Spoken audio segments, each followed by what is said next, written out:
Good afternoon, everyone, and welcome back to the Career Upgrade channel. My name is Melanie, and I started this channel to document my journey out of corporate and into entrepreneurship. I have started a human resources consulting firm, TriMark Management Group, LLC, and all of my contact information is in the description box below. Welcome back to my channel.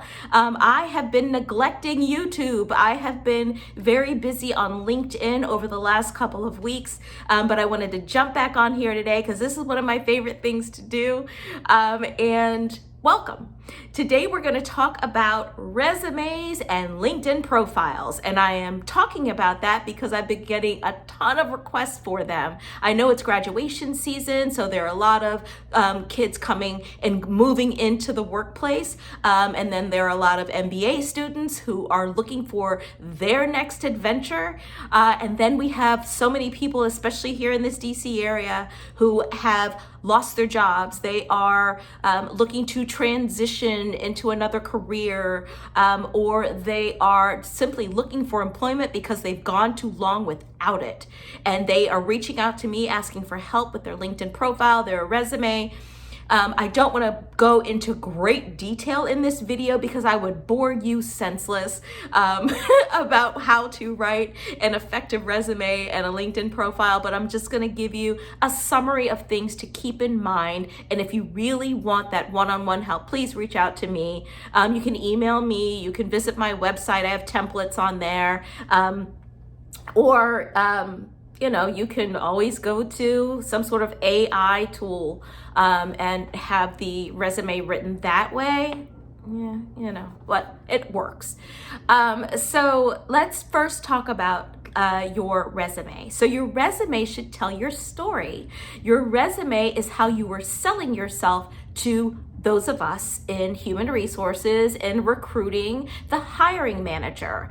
And you don't want it to have a bunch of different fonts, sizes of fonts, italicizing just stuff at random because you think it looks pretty, or a bunch of different colors. A green background does nothing for me. Let me tell you what I'm looking for when I open up a resume. Can you do the job? Do you have the skill set to do the job? That's what we're looking for. And with applicant tracking systems, you need to have keywords on your resume. And if you want to know more about what applicant tracking systems do, you can always reach out to me or ask a recruiter. But we're looking for keywords. So we're not looking for you to regurgitate the job description. No. Can you do it? Have you had experience doing whatever the job description is? We need to know that you can do the job. That is it. That is all. Now, but we're also looking for a polished, clean resume that's easy to read, because I've said it in a couple of my other videos. It's nothing for a recruiting team, talent acquisition team, HR department, hiring manager to post a position that yields hundreds, no exaggeration, and for larger companies, thousands of resumes. So yours has to stand out. It stands out with that applicant tracking system language, but it also stands out with how polished and professional and easy it is to read, because we are really looking for keywords. Now, something else to think about, or just a standard thing I think that is pretty safe as far as a font goes, an 11 Calibri font usually works really, really well with just about every resume, entry level to executive level resume. Calibri 11 is really good. Pay attention to what you're bolding. So the bold font should only be used your name, your contact information, to mark off each individual section of the resume, meaning summary, skills, dates of employment, name of the company, title that you held. Then when you get to the second page, because you really don't want your resume to be more than 2-3 pages, is pushing it 3 pages max. And there are companies out there these days that are rejecting resumes that are any more than 2 pages. I'm telling you the honest truth. It sounds harsh, it sounds hard, but it just is what it is. So your education, bold, that should be in bold font. But go to my website. I have actual templates that you can follow, or contact me and I can help you review your resume and write it. Some other things to think about when you are applying for jobs, and how important that resume is, and that it tells an accurate story of who you are and the fact that you can actually do the job that you're applying for, is that keep in mind that the hiring team, the HR team, the talent acquisition team has a lot of pressure on their backs, let me tell you. So yes, there's the pressure from the candidates who are applying, but there's the pressure from the hiring team that needs to get that employee in the door, and even greater pressure for all of the other employees on that team who are having to do extra work to accommodate whatever position it is that is open and available that you're applying for. So there's pressure on all sides. So please, that resume being polished, easy to read, and geared towards letting us know exactly what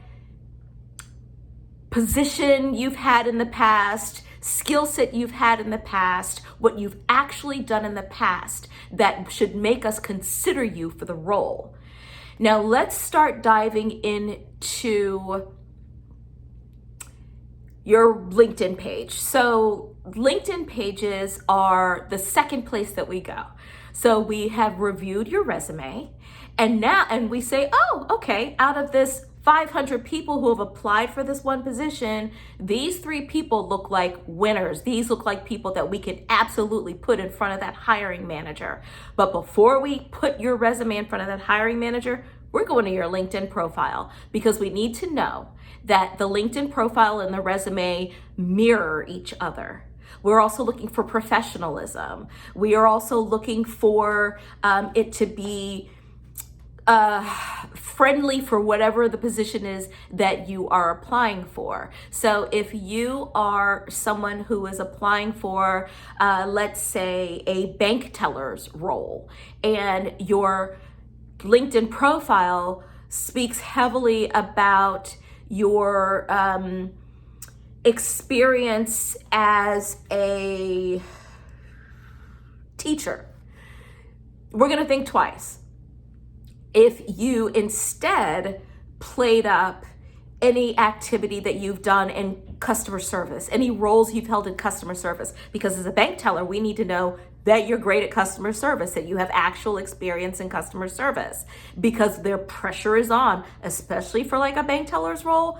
Literally hundreds of resumes come through for those positions. Now, if we're looking on an executive level, we are gonna scrutinize that resume and that LinkedIn profile even more, because the position is just, if we are recruiting for an executive, it's dire times. We need to get the right person with the right skill set in the door, and that is it, that is all. That's what we're looking for. So it's polished, professional, it is clean, it is easy to read, it showcases what you can do that should make us hire you for the role that we are advertising for. So if you are applying for a position as a chief financial officer, a CFO, I need to know that you've been a chief financial officer, a CFO, prior to applying for the role as a CFO. Some people, you'd be shocked, a lot of people don't know that. They'll think that because they have done accounting all of their life, that they have a significant amount of experience in accounting, that would be enough to be a CFO. There's so much more to being a chief financial officer. I need to know that you have the skill set to fill that role. In a nutshell, your LinkedIn profile, your resume are the story that we are reading about you, to find out if you are a fit for the role that we are trying to hire for. You have to put yourself in the hiring team's role. And before you submit that resume, say to yourself, let's look at this job description. Let's look at my skill set. Let's compare all of that to my resume and make sure that they are a balanced, united team. That the job description, my resume, and my actual skill set all match one another. It's unified. Then look into those applicant tracking system keywords, phrases, and make sure they are included in your resume. Your LinkedIn profile picture, make sure it speaks to who you are professionally. Yes, we all have great selfies that we've taken with our friends on the weekends, or behind the wheel of a car with our kids in the back seat, but that doesn't speak to your professional accomplishments. Your LinkedIn profile should be a headshot or should simply speak to your professional accomplishments. You should look like a subject matter expert. It should be accommodating your professional life, and we'll get to know your personal life once you join the organization. Right now, we need to know that you're the right fit for the job. Okay, I think I've said a lot. I hope I've helped some people. If you need further help, further guidance, reach out to me. My contact information is in the description box, a link to my website, which actually I have a few resume templates on there. And by all means, look at my LinkedIn profile and see if you can, get some ideas from there. I have no problem with that.